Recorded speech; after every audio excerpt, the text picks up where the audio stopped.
Sagarkandi union ২ নং ওয়ার্ডে বিএনপির ইফতার মাহফিলে দোয়া অনুষ্ঠিত।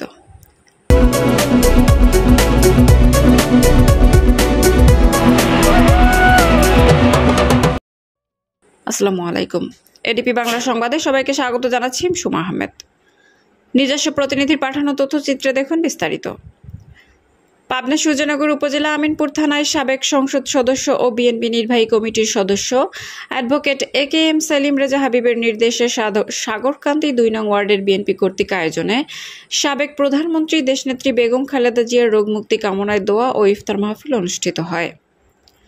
উক্ত অনুষ্ঠানে উপস্থিত ছিলেন জামাত আলী, জমাল, নয়ন মাস্টার, যুবনেতা নুরুল ইসলাম নুরাল, ভারপ্রাপ্ত সাধারণ সম্পাদক মুক্তিযুদ্ধের প্রজন্ম পাবনা জেলা শাখা, সভাপতি মুক্তিযুদ্ধ প্রজন্ম সূর্যনগর উপজেলা শাখা, যুগ্ম সাধারণ সম্পাদক international human right crime reporters foundation, Tarikul Islam, Ashik, Soleman, Lutfor Rahman Lutu, ছাত্রনেতা মিলন সহ বিএনপি ও অঙ্গ সহযোগী সংগঠনের নেতৃবৃন্দ।